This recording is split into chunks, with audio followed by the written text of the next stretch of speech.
आज का टॉपिक है हमारा एवोपरेशन। इसके पहले जो कुछ भी हम लोगों ने पढ़ा उसमें तो कोई डाउट नहीं रहा है ना, बहुत ही आसान चैप्टर है ये।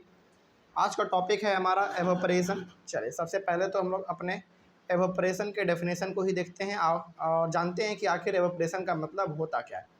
देखिए सबसे पहला लिखा हुआ है एवोपरेशन के डेफिनेशन में, the process of a liquid changing into vapour even below it's boiling point is called evaporation. Evaporation का मतलब होता है लिक्विड का गैस में कन्वर्ट हो जाना, और उसके बॉइलिंग पॉइंट पे नहीं बल्कि बॉइलिंग पॉइंट के नीचे भी यदि को टेम्परेचर उसको मिल रहा है तो भी वो लिक्विड से गैस में यदि कन्वर्ट हो रहा है, मतलब कि वहाँ पे एवोपरेशन हो रहा है। जैसे बॉइलिंग पॉइंट आपने कितना देखा था वाटर का, 100 डिग्री सेल्सियस, यानी कि आप 100 डिग्री सेल्सियस यदि वाटर को हीट देते हो तब जाके वो जो वाटर आपका लिक्विड है वो गैस में कन्वर्ट होता है। लेकिन एवोपरेशन में 100 डिग्री सेल्सियस देने की ज़रूरत नहीं पड़ती है।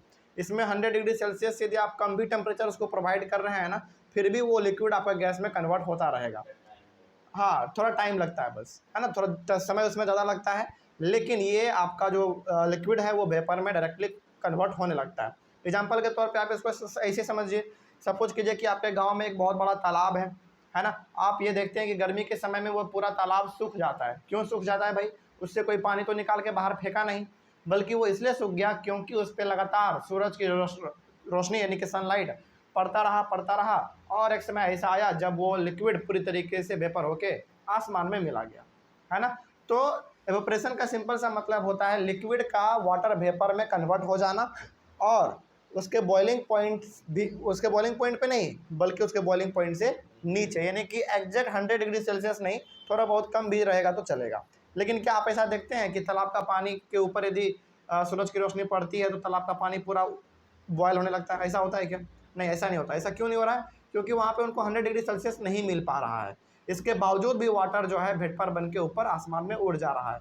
इसी चीज़ को हम लोग कहते हैं एवोपरेशन। ठीक है, आगे बढ़ते हैं फिर। Some particles in a liquid always have more kinetic energy than the others. अब जरा देखिए इस चीज़ को ध्यान से। वाटर में खास करके वाटर के को ऐसे बहुत सारे हमारे पार्टिकल्स होते हैं वाटर में जिसके पास हमेशा लगातार काइनेटिक एनर्जी रहता है। मतलब कि वाटर के पार्टिकल्स में कुछ ऐसे भी पार्टिकल्स होते हैं जिसके पास काइनेटिक एनर्जी बहुत ज़्यादा होता है।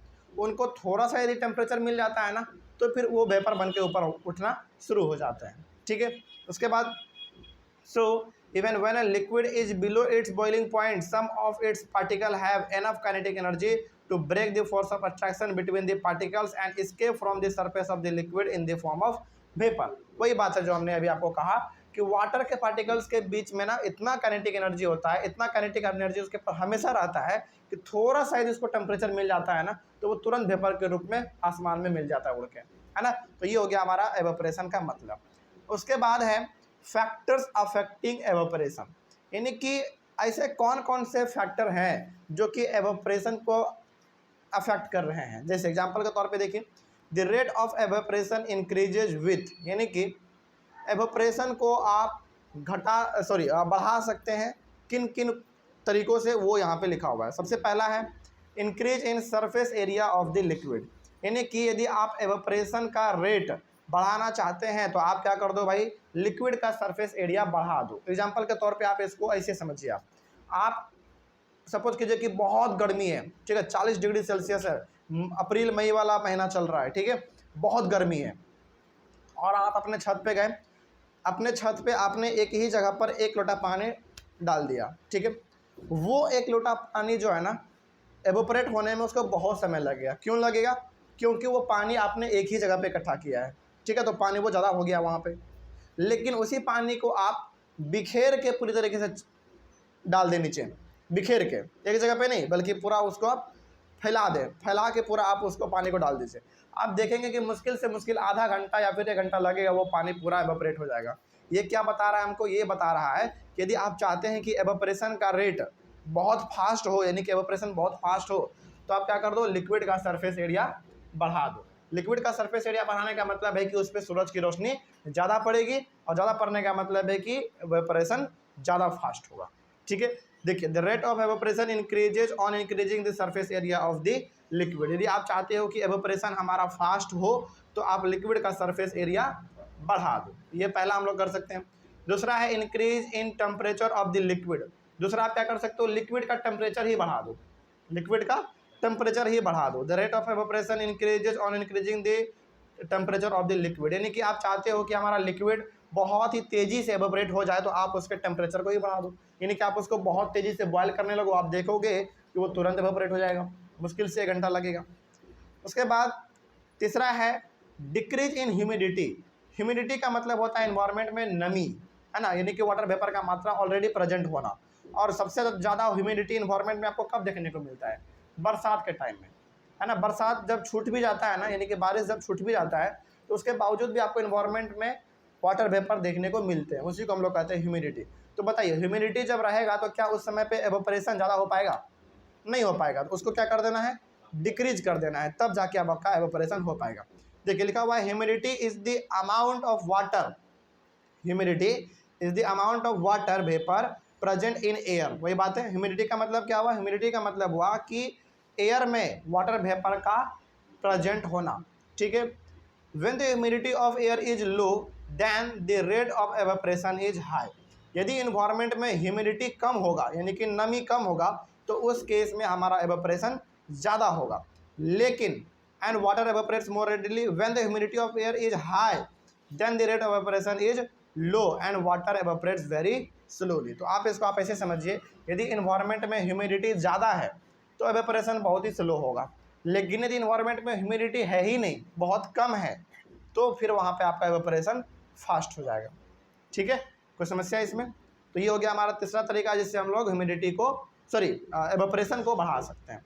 और चौथा है increase in wind speed, wind speed से भी यानी कि हवा का बहुत तेज़ी से बहना, इस वजह से भी हम लोग एवेपोरेशन को बढ़ा सकते हैं। जैसे the rate of evaporation increases on increasing the wind speed, आप ना इसको आप ऐसे समझिए, हम लोग बहुत बार क्या करते हैं, कपड़े को धो के पंखे के नीचे डाल देते हैं ताकि वो हवा से सूख जाए।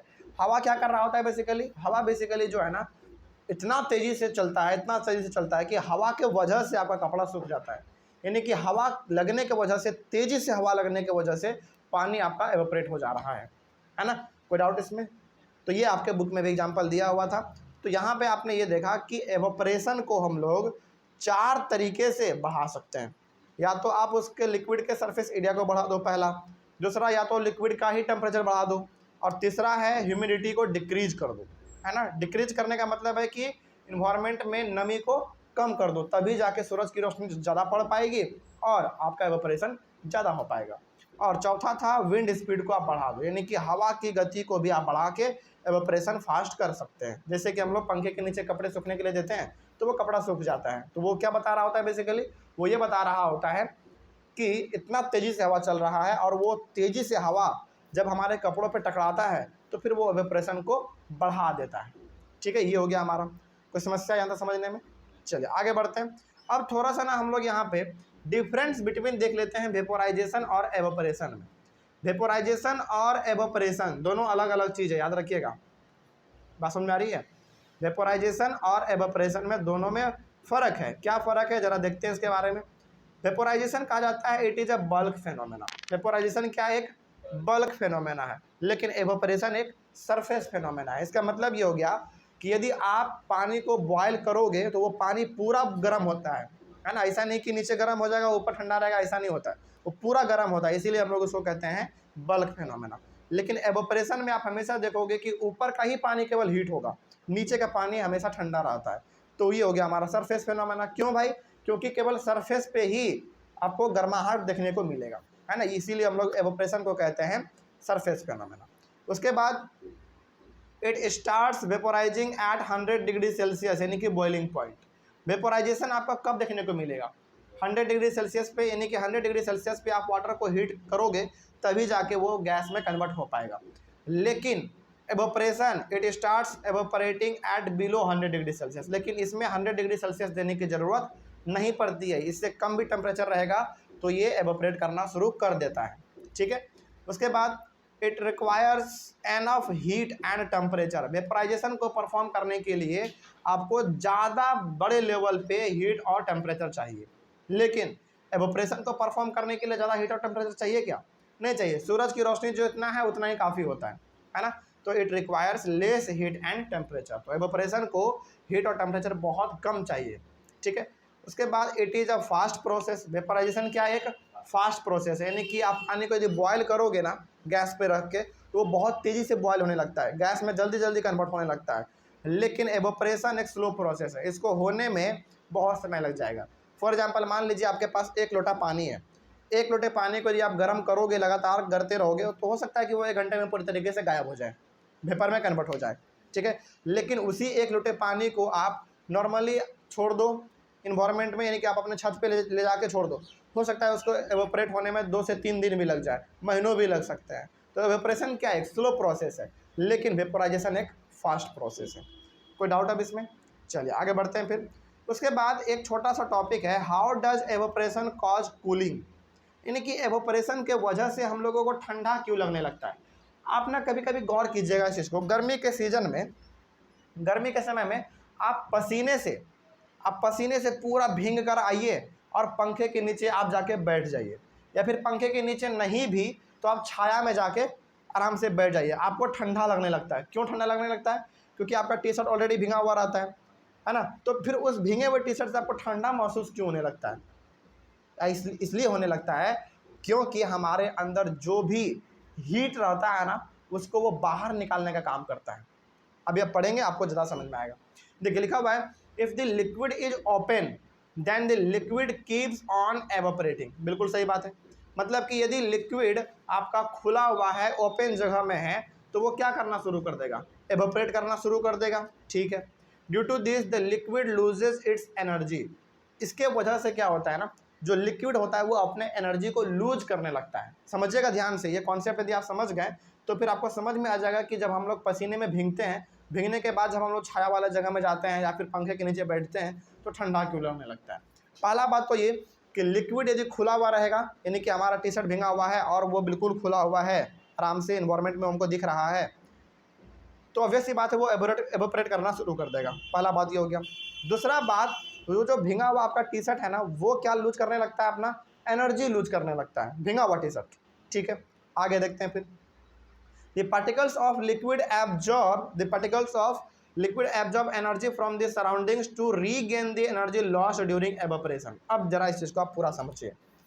आप पूरी तरीके से भींग चुके हैं, भींगने के बाद आप एक जगह पे स्थिर से जाके बैठ गए, ठीक है। अब चूंकि आप बैठे हुए हैं और आपका टी शर्ट भींगा हुआ है तो एवोपरेशन तो होगा ही होगा, बिल्कुल होगा। तो जो आपका टी शर्ट भींगा हुआ है ना, उस भींगे हुए टी शर्ट से आपका एनर्जी निकलेगा, पानी से एनर्जी निकलेगा। जब पानी से एनर्जी निकल रहा है तो यहाँ पे एनर्जी का कमी हो गया हमारे बॉडी में, उस एनर्जी को भरने के लिए हमारा बॉडी जो है इन्वायरमेंट से एनर्जी को लेता है, ठीक है। अब आगे, this absorption of energy from the surroundings make the surroundings cold.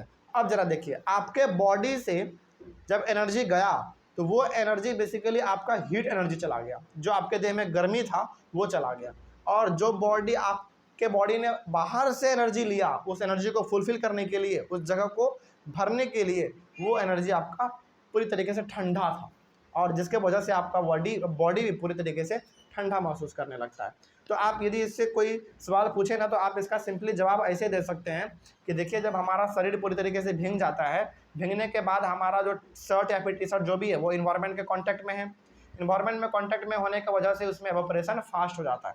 Evaporation जब होता है तो वो पानी हमारा एनर्जी को लूज करता है, और वो एनर्जी बेसिकली हमारा हीट एनर्जी होता है, जो हमारे बॉडी से हीट निकल रहा होता है, और उस एनर्जी को फुलफिल करने के लिए, जो निकल गया उस जगह को भरने के लिए, हमारे बॉडी में इन्वायरमेंट जो है सराउंडिंग से एनर्जी को लेता है, और उसी एनर्जी की वजह से हम लोगों को ठंडा लगने लगता है, ठीक है। चलिए, अब तो कोई डाउट नहीं इसमें। आगे उसके बाद ना यहाँ पे हमने क्वेश्चन बना दिया है, why should we wear cotton clothes in summer. ये आपके बुक में बेसिकली टॉपिक के रूप में भी होगा, या फिर क्वेश्चन भी पूछा गया है क्या? हाँ, क्वेश्चन भी है आपके बुक। चलिए, तो इसका ना आप क्या जवाब दे सकते हैं। देखिए, कहा गया कि गर्मी के सीजन में हम लोगों को कॉटन क्लॉथ ही क्यों पहनना चाहिए, इसके पीछे रीजन है, cotton is good absorber of water, helps in absorbing the sweat and exposing it to the environment for easy evaporation. The evaporation of this sweat cools our body। यानी कि cotton cloth जो होते हैं ना, बहुत अच्छा absorber होता है वाटर का, जब हमारे बॉडी से पसीना निकलता है, उन सारे पसीने को हमारा कॉटन क्लॉथ पूरी तरीके से एब्जॉर्ब कर लेता है, और एब्जॉर्ब करने के बाद हमारे उसी शर्ट या फिर टी शर्ट से एवापोरेशन भी बहुत फास्ट होता है कॉटन क्लॉथ में खास करके। इसीलिए हम लोगों को गर्मी के सीजन में जो है ना खास करके कॉटन क्लॉथ पहनना चाहिए, क्योंकि वो तो पहला बात आपके बॉडी में जितने पसीने हैं सारे को वो एब्जॉर्ब कर लेगा, सोख लेगा, और दूसरा वो एवापोरेशन को फास्ट कर देता है ना, यानी कि जल्दी जल्दी आपके शरीर से पसीना सूखने लगेगा। इसीलिए हम लोगों को गर्मी के सीजन में कॉटन क्लॉथ पहनना चाहिए, ठीक है। उसके बाद यहाँ पे एक और नया क्वेश्चन है, why do we see water droplets on the outer surface of a glass containing ice cold water. ये भी आपने गर्मी के सीजन में ना बहुत अच्छी तरीके से ऑब्जर्व किया होगा आपने इस चीज़ को, कि जब हम लोग एक गिलास में ठंडा पानी लेते हैं ना, जब एक गिलास में ठंडा पानी लेते हैं तो उस गिलास के बाहर चारों तरफ हम लोग देखते हैं कि वाटर ड्रॉपलेट जमा हो जाता है। वो क्यों हो रहा है, इसके पीछे भी रीजन है। देखिए सबसे पहला क्या रीजन है, the air around the glass contains water vapour, the air around the glass contains water vapour. अच्छा चलिए सपोज कीजिए कि आपके सामने ना एक गिलास है, उस गिलास में पूरा एकदम ठंडा पानी रखा हुआ है। आप ये तो मानते हैं कि गिलास के चारों तरफ वाटर वेपर है। वाटर वेपर क्यों है भाई, क्योंकि ठंडा पानी आपके गिलास में है, और ठंडा पानी चूँकि आपके गिलास में है तो आप ना कभी हाथ लगा के आसपास गिलास के आप हाथ को अपने फेरिएगा तो वो आपको ठंडा लगेगा। क्यों लगता है ऐसा, क्योंकि जैसे आपने गिलास में ठंडे पानी को भरा वैसे ही उसके गिलास के चारों तरफ का इन्वायरमेंट जो था वो वाटर वेपर से भर गया, ठीक है, पहला बात ये। उसके बाद when these water vapour come in contact with the cold glass outside the glass start condensing to form water droplet.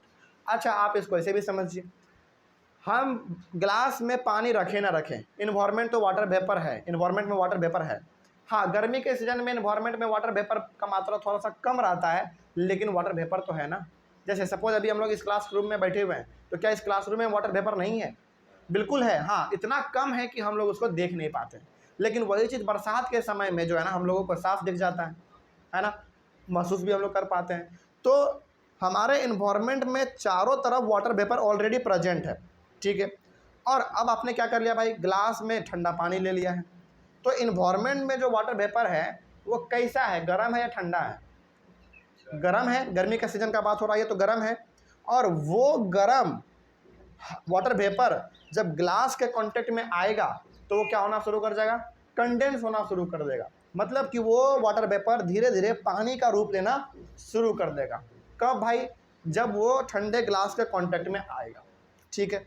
उसके बाद हाँ, when these water vapor come in contact with the cold glass outside the glass start condensing to form water droplets, so we can see water droplets on the outer surface of a glass containing ice called water। तो अब यदि आपसे कोई सवाल पूछे कि एक गिलास में ठंडा पानी है और उस ठंडे पानी वाले गिलास के चारों तरफ वाटर ड्रॉपलेट्स क्यों जमा हो जाते हैं, तो आपका जवाब सीधा से ये होना चाहिए कि देखो भाई इन्वायरमेंट में तो वाटर वेपर ऑलरेडी प्रेजेंट है, और वो इन्वायरमेंट में जो वाटर वेपर है अभी फ़िलहाल वो गर्म है, यानी कि उसमें उसके पास कुछ ना कुछ हीट एनर्जी है, ठीक है।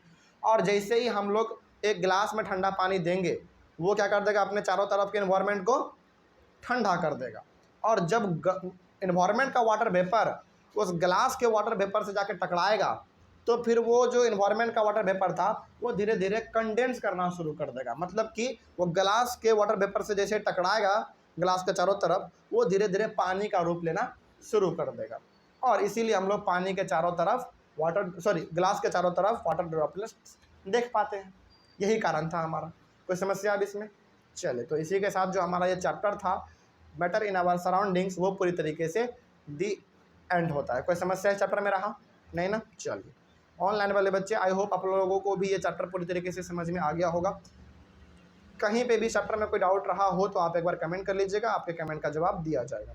अगले वाले क्लास में हम लोग मिलेंगे एक नए चैप्टर के साथ और एक नए शुरुआत के साथ। तब तक के लिए thank you very much and have a nice day.